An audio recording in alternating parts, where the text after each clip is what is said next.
just email me or text me even. You got my phone number, so yeah, just tell me whenever. So we're going to be doing some good stuff today that I learned from all my other activities, from like Apostasy Day live stream and Blasphemy Day live stream, where I'm focused more on the process of live streaming and interacting with everybody in the chat, and it's a lot more of it in those 2 days. So I'm getting a lot of practice. So I'm going to start doing some things here now. Let's see. What do I got to do first? This. Did I do that already? I'm already fucking up. Well, I don't want to redo it. Oh, okay.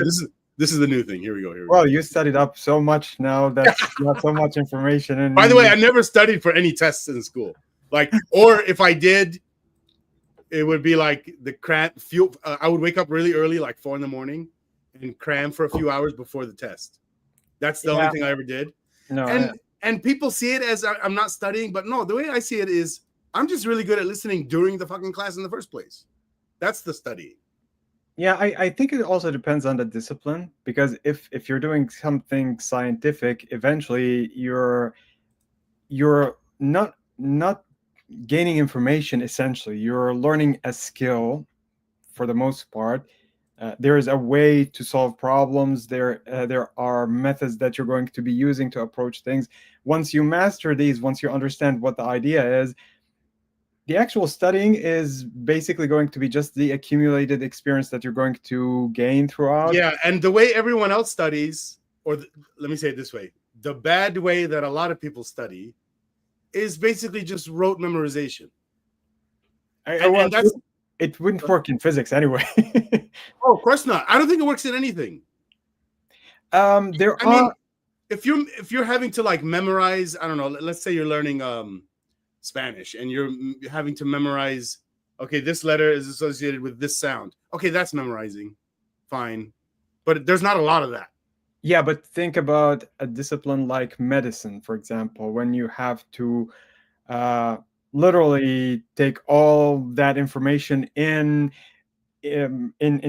sometimes in Latin, and it's a completely different discipline. Well, even something basic like terminology of medical terminology, okay? Even that, yeah, there's memorizing, but there's also a whole bunch of logic in it. Yeah, and when you learn the logic, you depend less on memorizing. Yeah, well, I'm just also reflecting some of my experience dealing with students who have a background in these areas and then come and take physics. The way that they approach physics is completely different. They have a background in what area? Say someone who is coming from the life sciences in particular, where they very often rely on memorizing things. Really? Yeah, and so when they try to approach physics, they sometimes. But it's the same though. I got to push back, not on you, but them. So I was a biology major before I switched to physics, and I was taking physics the whole time, even from freshman year in college. Even though biology majors don't do that, I was doing it because I love physics. And so I knew a lot of the biology people. I was one of them, right? And one of my friends, who's still friends with me today, he was a biology major, and when I switched to physics, he stayed biology. He finished out in biology, and we would study together during the biology years, and then not anymore when I was in physics because I wasn't taking his classes. But what I noticed that I do that he doesn't, and I didn't know nobody else was doing this. A basic thing in physics is, and here's the thing, what I'm about to say, it applies everywhere, even in biology, but somehow they're still getting by, and doctors too, they get by even without this logic. But it's horrible. It's more like, it's less of a scientist and more of a witch doctor. Like Feynman would call it cargo culting. So let me explain the basic logic. Or let me explain how they fuck up tests, right? So they take, they learn a theory and a formula, learn, in quotes right now, I'm going to say, because they're not doing what I do, which I call learning. And they learn this theory and formula, and they do some homework problems. And their mental process is, okay, for this theory, use these formulas, and for these formulas, they apply to these homework problems. Like one, but that part is memorizing. This list applied to this category of formula, and then they get on the test. And when we're talking about physics, first of all, the physics teacher will not, and if they do, holy crap, that person should not be a teacher. They will not give you the same homework problems. They're going to give you a problem that you've never seen before. Because, by the way, there's infinite potential physics problems, the different types even. And I remember someone telling me, I won't say who it is, someone telling me they didn't like their physics teacher because they would give different problems on the test. I was like, that's not how life works. It is different. You're going to have, and when you become, like if you go into physics or engineering, or again, any other field, biology included, doctors, everything, maybe not art, I don't know. Where was I going with this? Oh, you're going to have problems that you've never seen before because it's infinity. Right. So here's the lie. I still haven't said the logic. The logic is this. When you learn a theory, you need to learn its scope. And when you learn a formula, you need to learn its scope, which means you need to know which problems it applies to and which problems it does not apply to. You need to know the boundary of it. So when you get on the test and you have this problem, you need to figure out, does this problem apply to any of the formulas I know? Or let me say it the other way. Do any of the formulas and theories I know apply to this problem? And there needs to be a reasoning process for yes or no. And a lot of times, for me, it's like, okay, this doesn't apply, this does apply. But for them, it's, I vaguely remember this formula or this homework problem works on, with this formula, but there's no logic involved. There's no scope and boundary of Is that making sense? Yeah, I think what you're describing is mainly applicable to people who are just, and again, I'm going to be talking about this from the point of view of someone teaching physics. I cannot really say anything about other disciplines. What you're describing seems to fit someone who is just passing through the program, maybe taking a course, 2 courses, because it's a requirement in some program that has nothing to do with physics. Right. But they didn't do it because they love it. They did it because it's a requirement for their degree. Yeah, and it requires a lot of changes in the way that they approach things in general.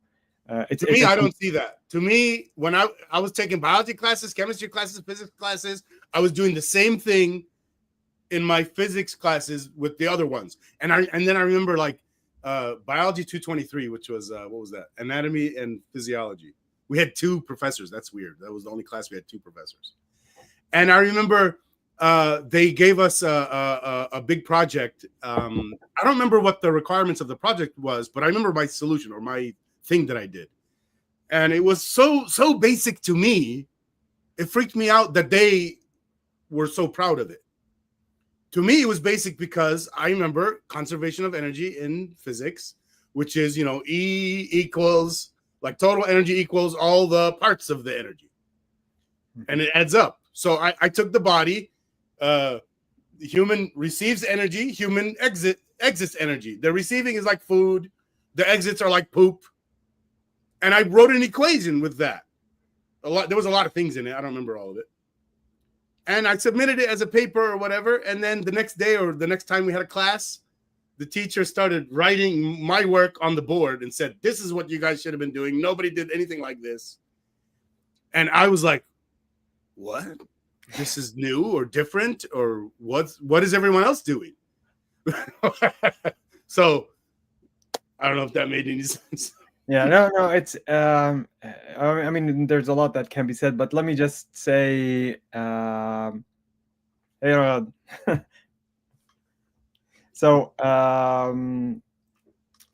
yeah, so let me just say that one of the things about the other disciplines, and this is something that was said explicitly, one of the reasons why they have a physics requirement in these other courses is not just to teach actual physics content, but also because one of the things that you're supposed to get out of a physics course is problem solving and critical thinking, which is something that you don't actually get as much in other intro classes.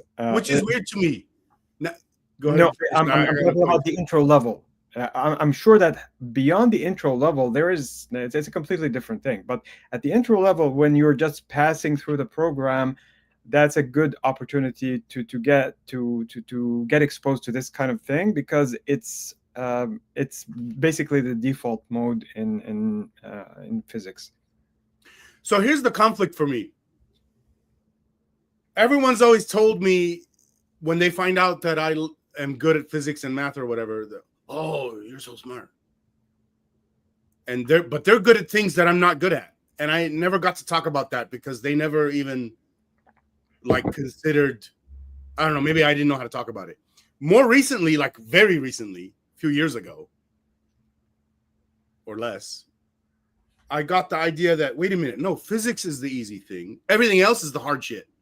Physics is easy because the thing you're studying is atoms, and like, let's say sociology, the thing you're studying is humans. Humans is evidently more complex than an atom. Atom doesn't lie, for example, or have motivations and invent ideas that become motivations, but humans do. Yeah. So I think physics is easier and the human things are harder, but somehow the rest of the world sees it the opposite way. Humans are easier to understand. Yeah. Physics is so difficult. Yeah. There's a lot also that can be said about that. I don't know if you want to continue. Maybe, you know what's weird? The thing we just talked about is relevant to this fucking topic today, and we did not intend that. The topic today is first of all, this whole episode is going to be, we're planning a new project. The new project is, the way I have it set on the screen and all the writing in this live stream today, is a mentorship program. After talking with somebody in our group, I'm not even sure I should say the name because I didn't ask if I could. So I guess Probably not. But yeah. She explained to me something kind of basic, and I agree with her. What I'm envisioning, at least for a phase one, isn't technically mentorship. Mentorship has more things in it that I'm not planning on doing, at least for a phase one. It's kind of like mentorship. Mentorship would have private calls. I'm not planning private calls for what we're designing here. Maybe in a later phase 2 or a phase 3, we could do like real full-on mentorship with all those kind of things. Mm-hmm. So this isn't really mentorship, but I guess it's still kind of the same thing. I want to make a roadmap for all 3 phases, mentorship being the 3rd phase. First phase is basically just, we're doing a live stream. All the mentoring happens during the live stream. And maybe there's some public email list where we're discussing also, but that's public. And then still maybe there's private emails and some private discussion right before the call, private discussion right after the call. But probably not to the level of what people understand mentorship to be. But it's still having lots of parts of it. I was advised to instead use the phrase learning series. We're doing a learning series. So maybe you can back up a little bit and then talk a little bit about what's actually being learned here. Okay, everything that is needed for someone to become an ex-Muslim activist.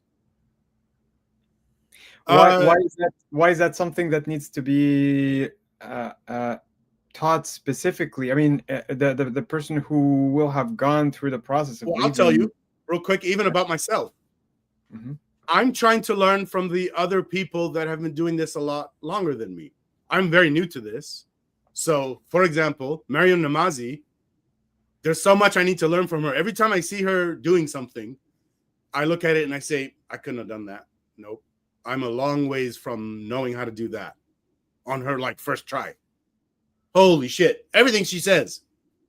And then all the coordinating she's doing with all the people involved. I don't know any of that. I think it would take me 10 years to learn that from her while I'm watching.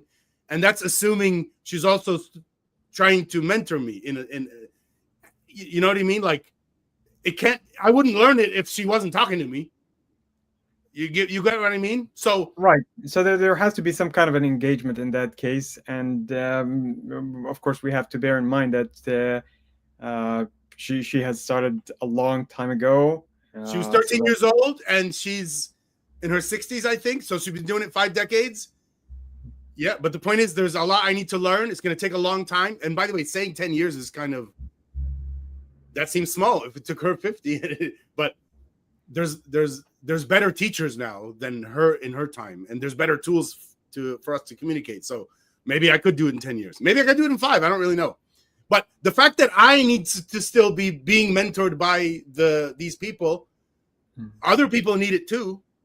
And you know, they're not at my level, so they could be learning from me. Somebody that's more at my level, maybe you don't learn from me, you learn from the stronger people.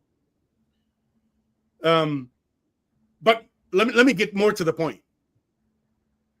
This cause that we are, how do you even say that? This cause that we're going after. I don't know how to say that. See, that's already, I think Mariam Namazi can say that very nicely and quickly. This goal that we have of ending apostasy laws, ending apostophobia, it's going to outlast every single one of us. That is my belief. So it is in our best interest to help other people replace us. Yeah. That is the point of this. And I don't think we have that engine right now. It's not good enough. I want to make an engine that, you know, makes it actually happen in a systematic way. It's not systematic right now. The people that are learning from the mentors, it's sort of like on their own, they realize, oh shit, I need to talk to this person. Let me do that. But there was no like systematic thing already in place by those people to let people come in and learn. A mentorship program. There isn't one. And by the way, I found out I'm not the first person to think of this. The other person that was helping me, who I feel like I can't name because she didn't tell me I could name her. I wish I did. I figured that out. Anyway, she presented the idea of a mentorship program within ex-Muslim EXMI in the Celebrating Dissent 2024. So I'm not the first one to think of this. It's just, it hasn't happened yet. We're not at the stage of doing it yet. What I want to do, and again, what she presented was like what I envisioned for the phase 3 of our program. Phase 1 being just this live stream, I'm imagining. Maybe also during phase 1, maybe I have one person I'm helping sort privately, but it's not full-on mentorship, while I'm being mentored by the rest of EXMI on that project, so that I do it well instead of, you know, fuck that up for the mentee and for me, because it's possible I take on too much of a task and it overwhelms me. Theoretically, I don't. Well, good. I'm guessing that basically would have two different categories of people that would be involved. One category would be someone like Mariam Namazi, or even to some extent like us, who might actually be a little bit more visible, a little bit more active. But then you also have anybody who is in principle an ex-Muslim who cares about all the things that we're talking about, but doesn't necessarily get as involved or has either the time, the capacity, whatever it is that might be missing. And so you have these two different groups of people. You're describing mentors and a second level of mentor that has less time. Is that what you're describing? Well, to some extent, I'm basically pointing to one thing that was mentioned in that email series that we were talking about, that also hints at having some grassroots effort, other than just having a top-down people basically doing the high-level activism that is very visible, that is very well organized, as opposed to something that might be... I follow what you're saying. Very visible mentors that are already doing all the activism, and then more medium mentors that don't have a lot of time. They're not visible. They're not activists, but they can I wouldn't mentor. necessarily call the other aspect mentoring in that case. It would And it's be squibbling over words, and then maybe my whole thing again. I shouldn't be using the word mentoring. I could just use the word teaching or coaching or like just. But go on. Sorry to interrupt. yeah, so I think one of the main things is to have that type of activism normalized as part of the larger community of ex-Muslims, so that there is by default some kind of an incentive or a directive that you have been able to do this yourself. Therefore, you might want to help others. And so there is a kind of a community that starts by just building that common or shared goal that, yes, we know that we're doing this for the greater good, and therefore we should have ways of helping others, not just at the higher level of visibility, but also at smaller, more everyday things that might not necessarily involve something as It organized might as. need to be more than.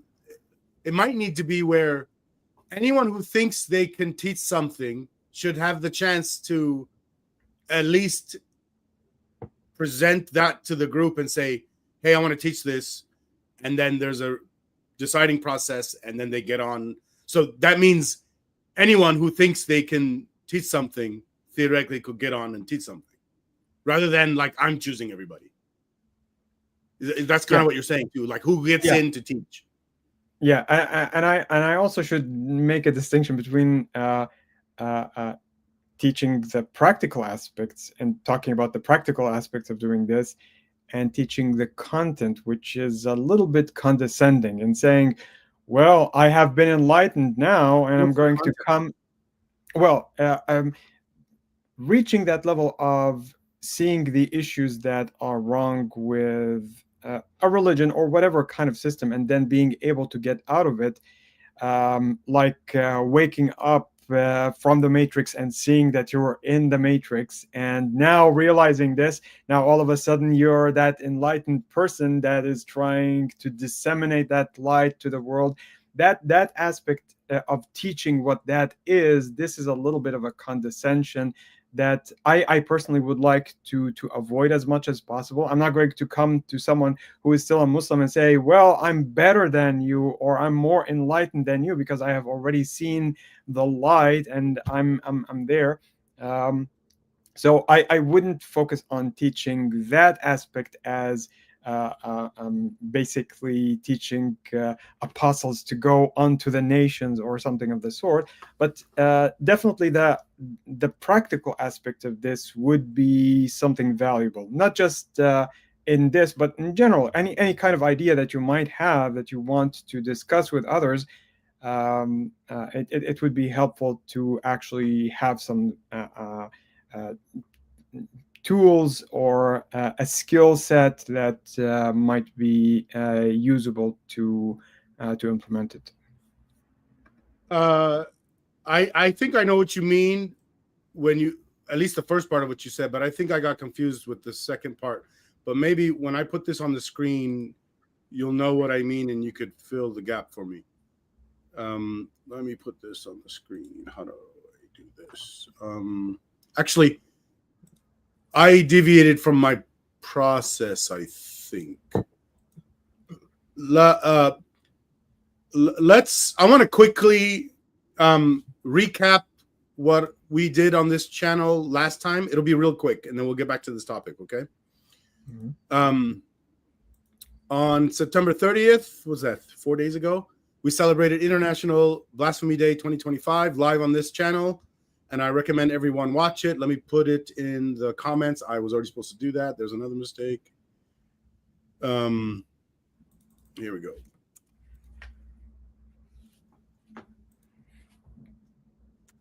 Oh, shit. No, that's wrong.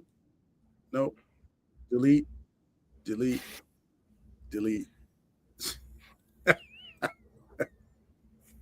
I should have did Control A. There's the link, and you can watch. It was like 2 hours. You know, it was planned to be for an hour with okay going over half hour, and it became 2 hours 15 minutes. I think I got a plan for 2 hours. Next thing, during that event, we continued our work to free Betty. Please sign the petition. There's right now, I just checked it. There's 5,138 signatures. Let's do like a competition.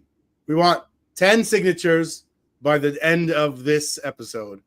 And if we get 10 signatures, we're going to send everyone $10. No, just kidding. They do stuff like that, except it's something like, if we get enough super chats, we will do some of that. I don't know what it is. I forget. That's more stuff I got to learn. Anyway, I didn't do this again. I got to put this in the comments. There's the link. Next point. Learn more about Betty's situation and how you can help. There's a lot of things you can do, and it's a ton of things that have been documented about how to do it. These are all the things that the big, like Mary Namazi and everyone else is doing. Please do some of it or all of it. And now let me put that on the screen. I wish there was a way to both put a banner and a comment at the same time. I have to do it 2 separate steps, and it's flipping between 2 screens. I missed one of them. Anyway. Okay. But at least, I mean, it's visible, and especially for the comments, it's going to be important for later on when people are who might be rewatching this or watching it for the first time later on. Yeah. Okay. So back to the point of this, and let me remove that and now add the other thing on the screen. Which one?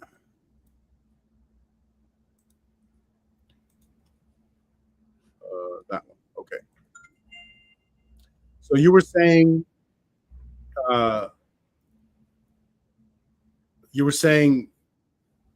something about condescending. So let me explain this right here. This is the guiding philosophy, at least the way I see it, of our learning series, our proposed learning series, and eventual mentorship program. Our cause will outlive all of us. So to secure its future, the future of the cause, we must help others replace us, become as good as us, and even better. As Isaac Newton said, if I have seen a little further, it is by standing on the shoulders of giants.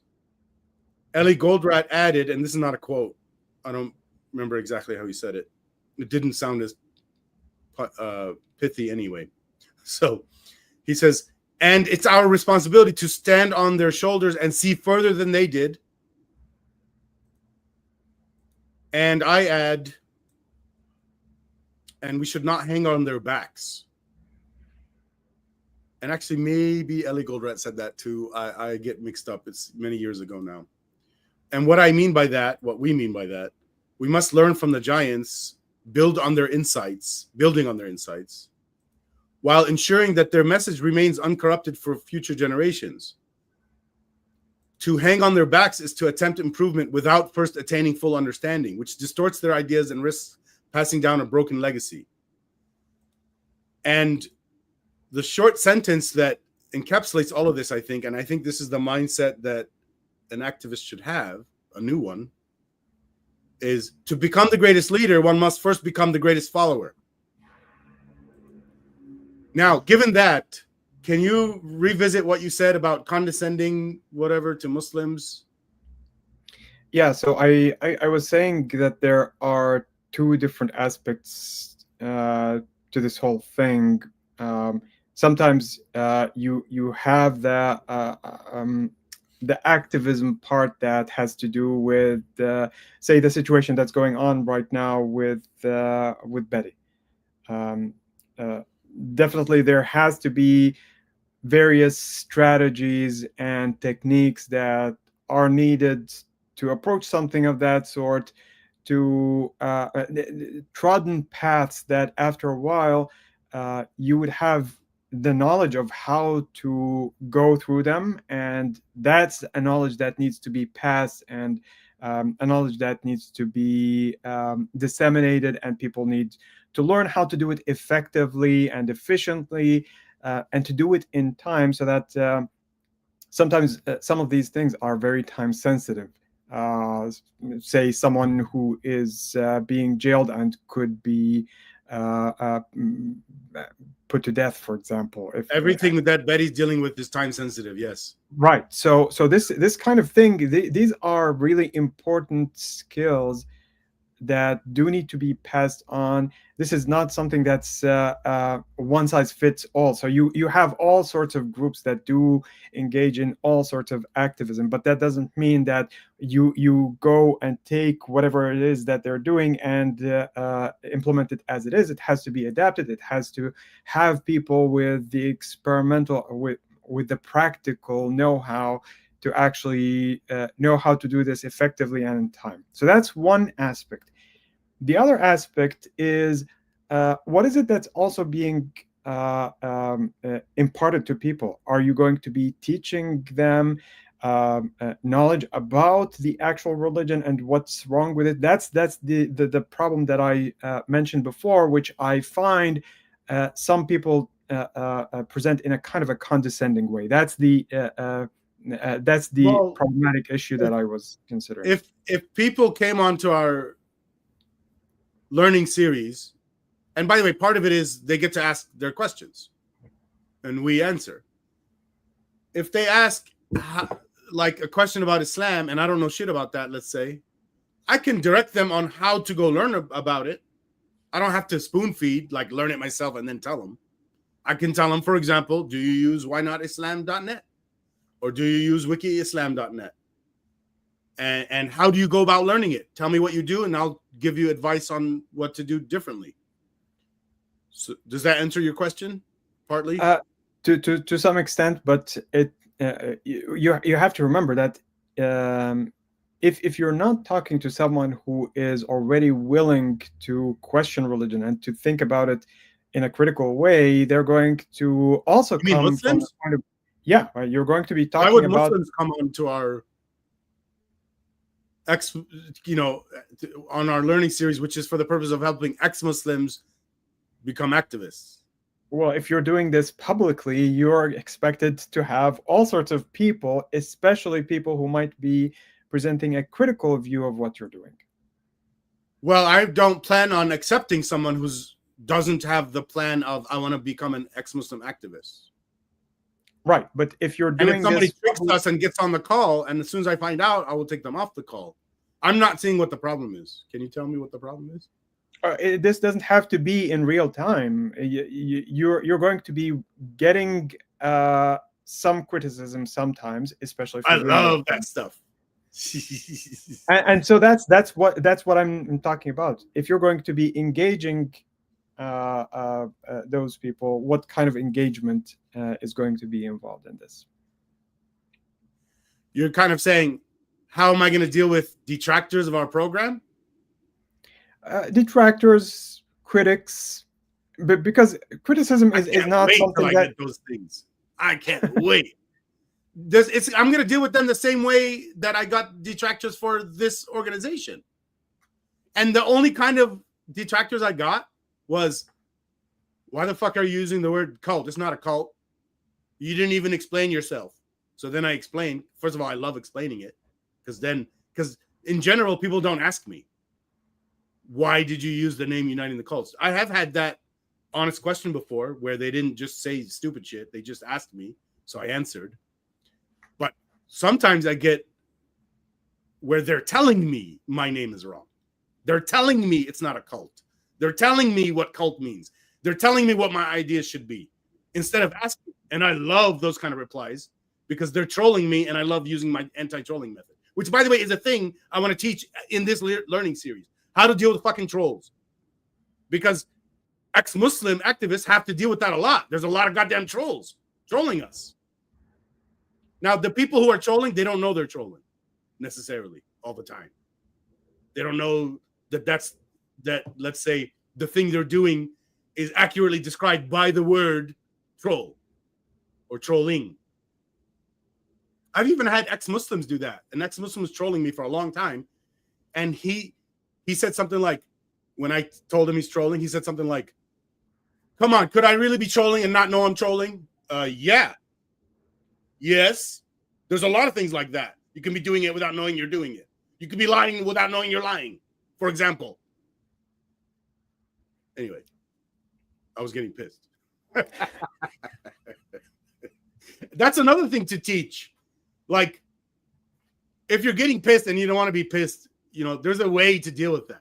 Like, you can take a step back, mention it out loud, and calm down. You can ask other people. I think I've asked you this before. You can ask other people things like, "Am I being loud? Tell me if I'm being loud so I can lower my voice."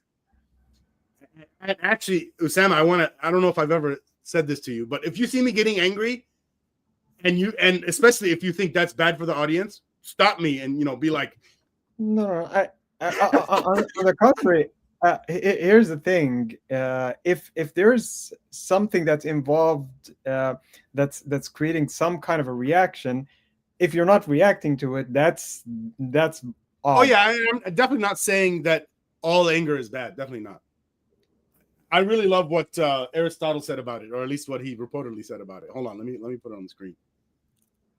Aristotle on anger. Let's see. Hold on.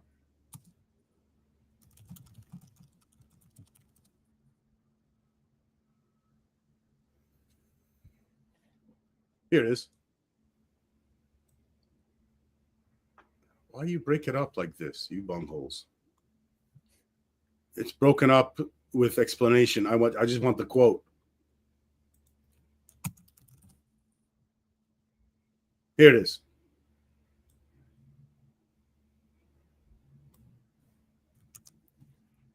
All right.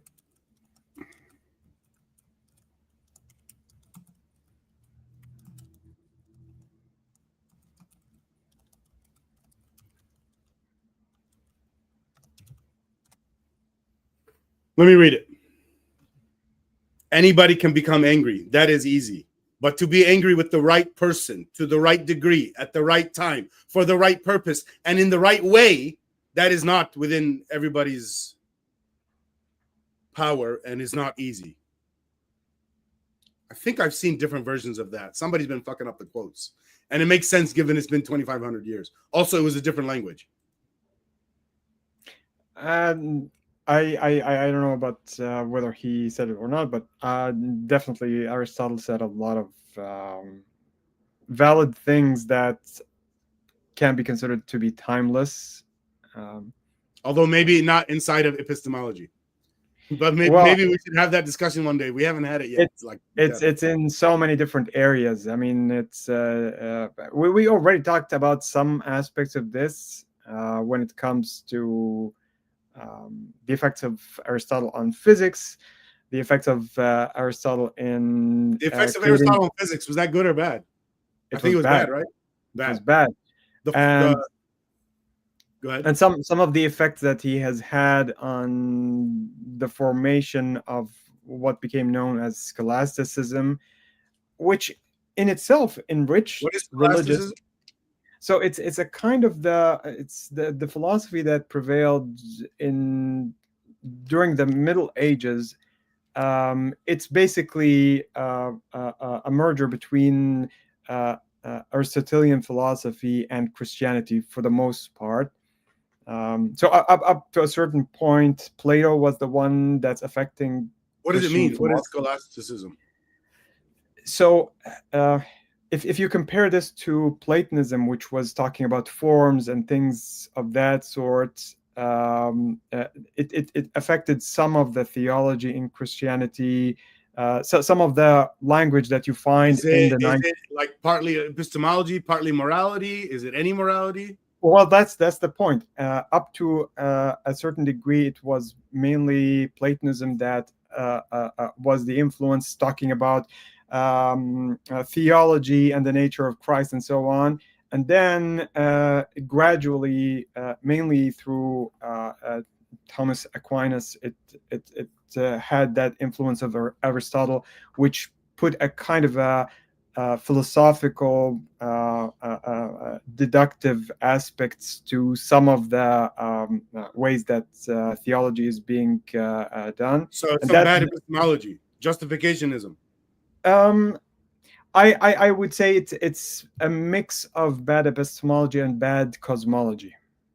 So it's So there's some metaphysics in there too. yeah. So it's several So things. basically, And he was trying to prove God.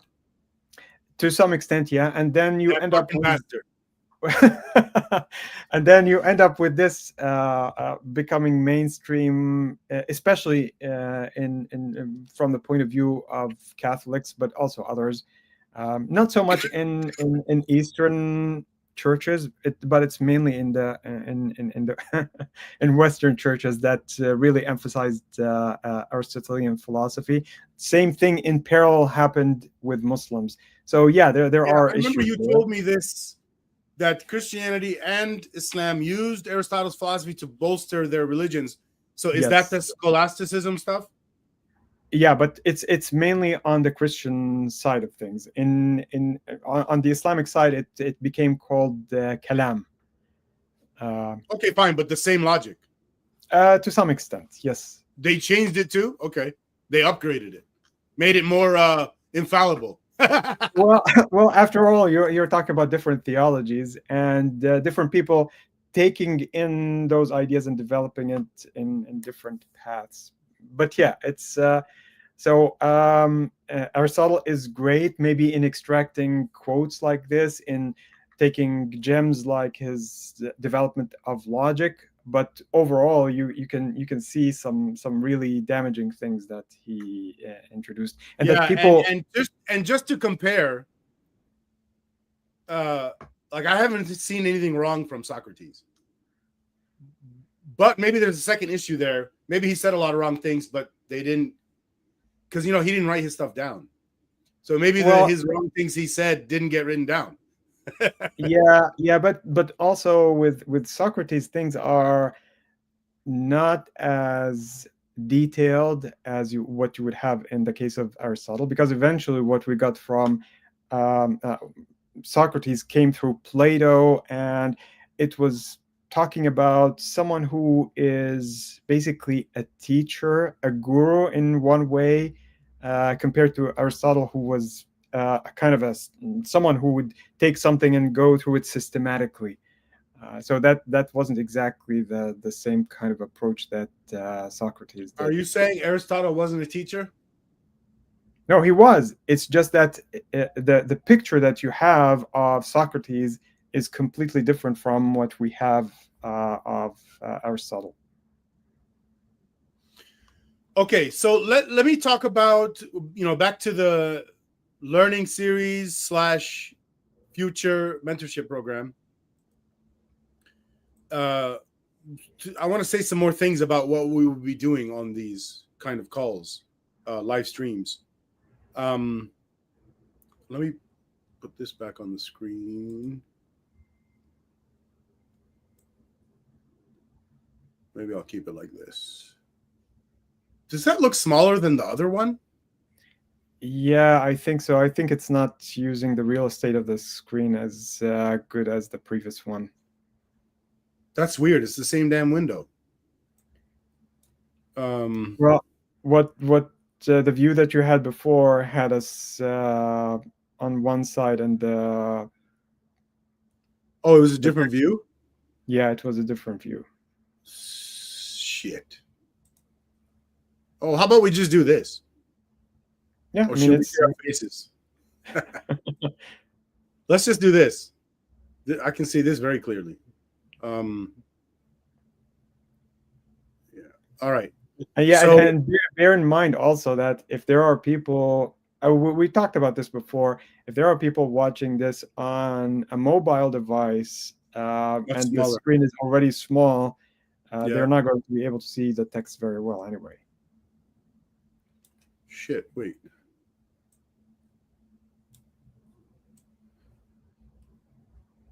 All right, so there's going to be a weekly live stream, and by the way, timing, I'm thinking Sundays 8 a.m. Central Time, and also a public email list so that there can be some conversation happening there too throughout in between, the weekly live streams. I think there would be some private email, but only if somebody's like having some kind of trouble they don't want to talk about publicly. So it's more like meta discussion rather than content discussion. And it's probably also, since you are talking about this as a kind of a subsequent stage, it's probably not going to appear right from the start. There's probably going to be a lot of groundwork that needs to be done first to establish what the program actually looks like and what kind of that's audience. what the purpose of this episode is, and however many episodes we need to figure that out. Yeah, so I would imagine that the kind of private interaction is something that would get shaped subsequently. It's not something that from the outset is clear. Which is how all things work. Yeah. What else do I say in here? Yeah, right before the live stream and right after the live stream, there can be a little bit of private talking if needed. And part of the idea here is to limit the time consumption on the mentors. I want to have a slot in the week where whoever's available at that time can show up, and they don't have to be doing a whole bunch. And they're not doing any. These mentors that I'm talking about don't have to do any private emails. They don't have to participate on the public email list. They only have to show up to the live stream, and they're not even locked. Like, I don't have to make it where, like, for example, let's say Mariam Namazi agrees to come to one of these. If she doesn't show up, it's not a big deal. We will be doing other things. And I also want it to be like this. I want a Mariam Namazi or a Muhammad Sayyid to, whenever they have a chance, to show up, even without planning. And part of why that would be good is I want the audience to know you better come to the live because you don't know when these people are coming. You got that marketing right there. Yeah, that could be one strategy. I don't know how effective it's going to be or how practical, because their schedule is also full all the time. Yeah, if they only showed up once every 2 years, then it's not working at all. If they showed up once every 2 months, then I would call that working.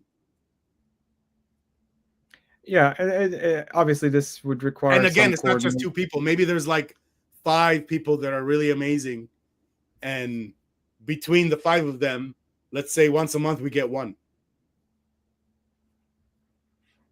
And again, without scheduling. So the kind of things that would be happening: interactive Q&A. So somebody comes on and they have real challenges in the work they're doing. And again, we're not just helping people who are not activists become activists. We're helping people that are already doing some activism to help them improve. So, and when I say activism, it could be not even something that people call activism, like having a YouTube channel where they talk about ex-Muslim issues. That person might not call it activism, but that's the kind of thing we want to help with. Effectively, it is activism. Let's say it more generally. Forget the word activism even. Anything that you do that contributes to the goal of ending apostasy laws / ending apostophobia is something we can help you with. That's the type of activism is what I'm talking about. So if that means, I just realized, what if that's private? Let's say you're talking to, dude, we should care about the private stuff too. Let's say somebody doesn't want to go public at all, but he's willing to talk to his friend. And that's questions. Yeah, that's what I was talking about earlier, that this is something that probably is going to become a little bit clearer as things develop, because you can start this public facing aspect of this, and then depending on how things go, you might have a way to receive requests for some kind of a private interaction, but it doesn't have to be something that's already built into the process right from the beginning, saying, okay, this is available. This slot is available for talking privately or whatever it is. You probably would have to wait and see what kind of audience is going to be attracted to this and how they're going to be interacting. And then based on this, so some private interaction could be useful. But definitely, the nature of the topics that are being discussed here are very often sensitive when it comes to privacy, to security, to all sorts of aspects that people would not necessarily want to be discussed in the open or available to anybody who wants. But if they're anonymous, including voice anonymous, and if they're really good at hypotheticalizing, which by the way is a skill on its own, you have to develop the skill of making a hypothetical that helps you explain your situation without giving away details that would let someone identify you. Yeah, I have a friend of a friend of a friend who. Yeah, that's how people started, right? I have a friend that so and so, and you say, "Wait, you mean you? Are you the friend?" Okay. Now the other kind of things aside from Q&A, skill building. As mentors, we want to teach a bunch of things that we think people need. And of course, the idea is we don't want to teach it unless they want it. So they also need to want it. So part of our job is to convince them to want it. Hopefully they already have the motivation, like to learn critical thinking. Now, somebody might already think theirs is good enough. Fine. Don't try to learn the critical thinking. Maybe yours is good enough. Fine. But you might want to improve your communication. Maybe you think you're great at critical thinking, but not communication. Maybe you think you're great at critical thinking and communication, but not setting personal boundaries. Maybe you think you're good at all that, but you're not good at how to deal with trolls. Maybe you're good at all that, but you don't know how to organize a group of people to do something. Yeah, I think many of the people who might need one or more of these skills would already know that there's some kind of an issue or some kind of a part that's missing in how they typically operate. But it's also conceivable to think of other people who like if you want to think about this from the point of view of selling or marketing, sometimes you're trying to sell something to someone who never thought about actually having a need for it. So they discover that they need something once you explain what it is. But that's definitely should be accompanied by what actually would you be gaining once you know how to. Yeah, we don't want to be sleazy salesmen. We want to be the good kind of salesman that uses just pure reason to help you realize you need this product. Right. Yeah. But I suspect that many of the people who are already engaged in any of what we're talking about would already know the value of these things, so they would already have an idea that this is. They might not know some of the things, like I invented the term anti-trolling and the anti-trolling method. They probably don't even know that that's available. That's something they could learn. Let me continue with the list.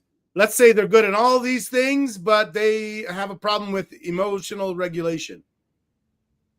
Like, I don't know, let's say they're dealing with a troll and then they get sad and they don't want to be sad. Or they get angry and they don't want to be angry. That kind of stuff. We can help with that. Journaling, which is more on the side of psychotherapy level stuff. And I put etc. When I make this list bigger, I have more things. I didn't do an exhaustive list here. We want to do case studies. We want to do collaborative projects. Part of this is, suppose somebody's brand new to activism, never did anything. Part of what's going to help them learn is to actually do some, learn some theory and then do it in practice and then visit with us again and discuss how it went so they can learn more. So it's like they're doing test runs of actual activism, but in a very limited way to, for example, protect themselves from overwhelming themselves, you know? Oh yeah, that's cool. 5 more minutes. Cool. So let's see. Is there anything else to talk about? Benefits to the mentees, well, and mentors. Oh, I should make clear. Maybe it was already clear, but almost every mentor should still be a mentee to the higher mentors. So like, I'm a mentor in this, but I still need to be a mentee to, for example, Mariam Namazi, probably for a good 10 years. So yeah, definitely. There is a kind of anybody who thinks that they have just reached the pinnacle of learning, they have missed the whole point of what learning is.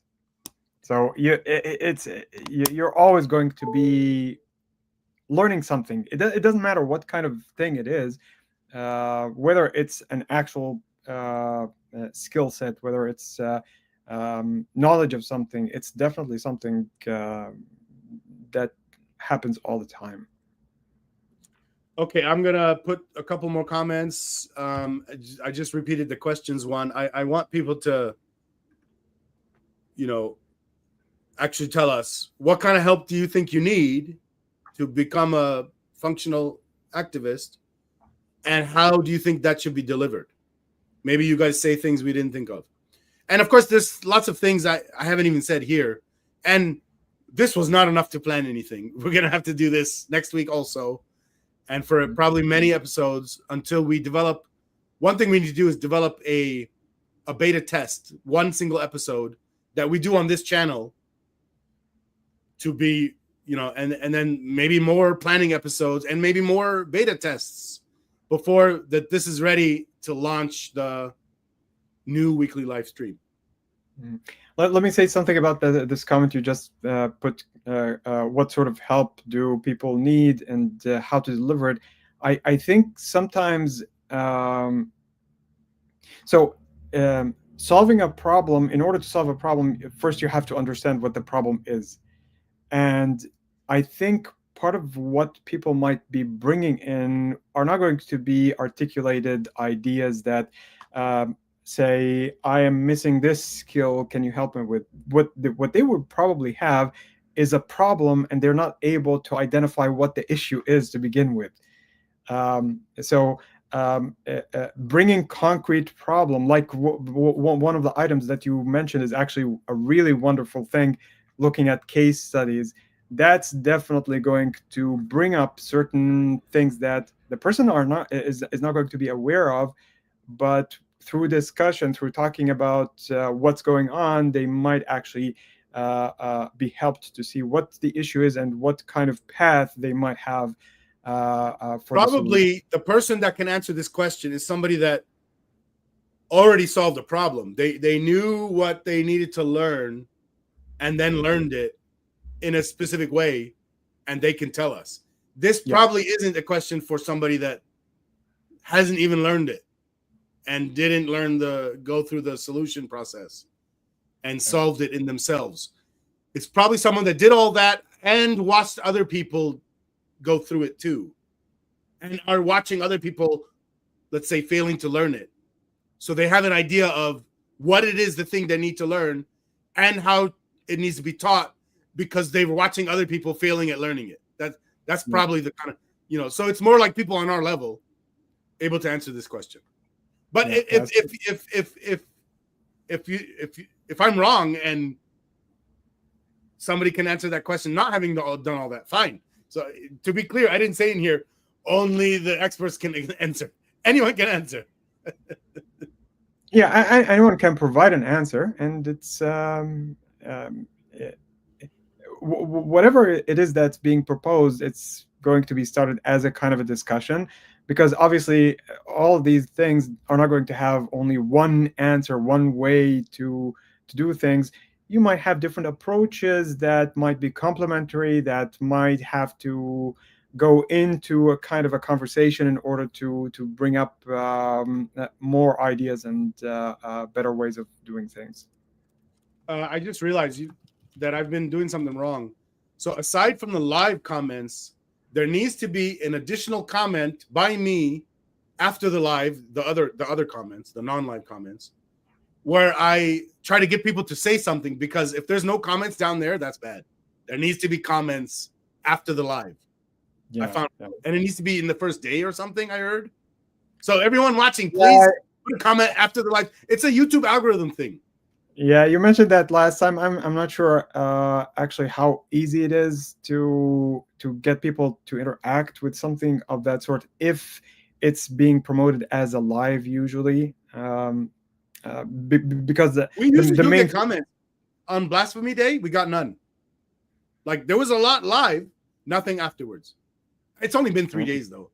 Hey, everyone, go to the Blasphemy Day live stream and put a comment there, even if it's like, put something. YouTube doesn't care what it is, I don't think. Like, it's not gonna read it and say, "Oh, this is a dumb comment." If you want, you can put, "You guys are dumb." I don't care. We just need a comment. You can trash us. I promise I won't. Well, I think they do have some kind of an algorithm that looks at the content in some way to see if it's actually relevant or not. Because if you have some way of saying, oh, a video needs comments, you can actually hire. Maybe the YouTube algorithm does this. If it sees a comment by the owner of the channel saying, "Please leave a comment for the YouTube algorithm," I bet it catches that and says, "No, don't count any of these comments."